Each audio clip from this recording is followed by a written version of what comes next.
Hi, this is Ed, and welcome to The Outer Dark. Yesterday, as many of you guys know who have subscribed to this channel, I found what can only be described as reptilian symbolism right at the heart of the Vatican, in the Pope's audience hall. So, I thought I needed to dig a little deeper as to what this actually means and how to decipher the actual symbolism. So, stay tuned as The Outer Dark brings you 5 symbolisms of the reptilian Vatican hall. Number 5. First, some context. Yesterday I found a giant serpentine monument in the Pope's audience hall, namely in Pope IV's audience hall, or so it's named. The audience hall itself is made of reinforced concrete by an architect that was known for building bunker-like public structures, indeed monuments, out of concrete. It was built in 1977, so it's really old. In fact. It's been around there for a long time. But my first lead that something was strange was this window, and I said, that looks like an eye. It looks like a serpent's eye. So I dug a little deeper,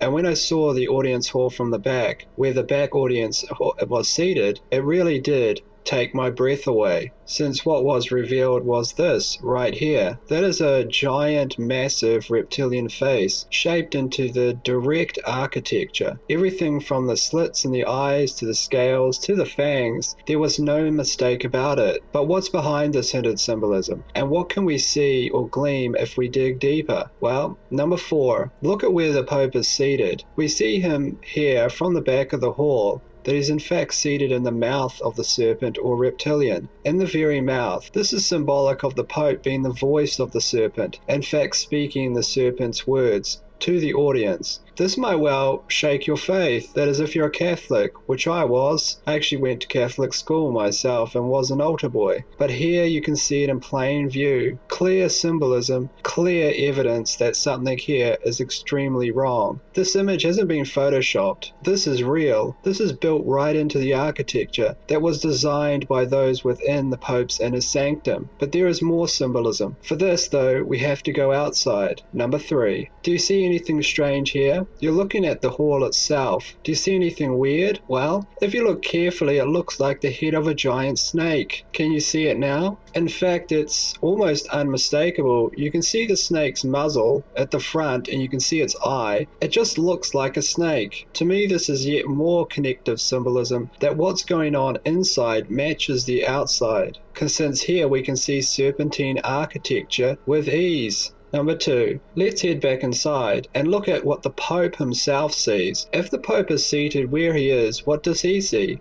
Well, he sees a giant serpent with eyes once again. The audience is symbolic of almost the serpent's meal, and the Pope is not preaching to the audience under this symbolism, but the giant god-like reptilian creature himself. Why? Because this is what the Pope sees. Can you imagine that when they were designing this, that they designed this all by mistake? That this is some kind of high anomaly? No, because they spent literally years on the designs. They definitely would have known what the Pope would have seen from where he was actually speaking. Also, what the audience was seeing. So this is very strange and it raises some serious questions. What is going on in the hall? Number 1. But the biggest clue, the biggest symbolism that tells us something is really wrong here is in fact what is missing from the hall, not what is inside it. Do you know what that is? Here is a clue. Now, think of the heart of Christianity and think of what symbol it has, and think of what you do not see in this hall. You do not see any of it. That's right.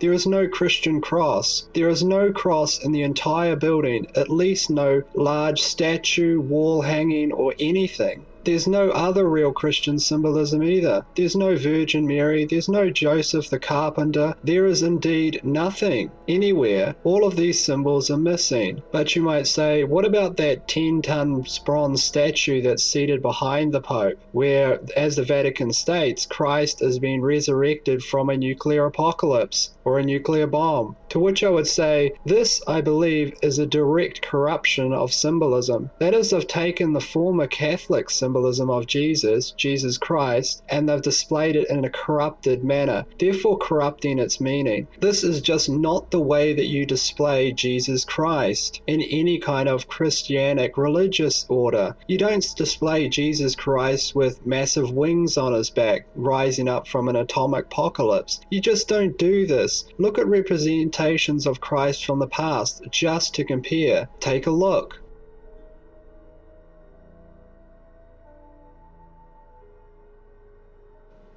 Now you can see that there's just a huge, vast difference here. Something is profoundly wrong. I mean, this statue, which weighs 10 tons, just looks like some massive thing, like a boss from some video game or something from some horror movie. You just don't display Christ like this. And also note on this, Christ appears to have massive wings on his back. Half of his face also looks like it's missing, like he's been heavily damaged by the blast. Is this really how you display Jesus Christ? Ask yourself that. You don't even have to be religious. Just look at history and compare. So what is happening? Well, I don't know, but I'm going to continue to dig. You can be sure of that. But I think that this is significant, and something really big has been revealed here. Something we've found at the end of this trail of breadcrumbs, which started at a small pizza shop a month ago and led us all the way to the Vatican. Anyway, go out there and decide for yourselves. I don't want to tell anyone what to believe. At the end of the day, you have to judge for yourself. It's really the only way to always stay objective and find the answers. In the meantime, please give the video a like if you did like it. That would help me out a great deal. And let me know, and others, what you think in the comments section. Share any leads you have. I think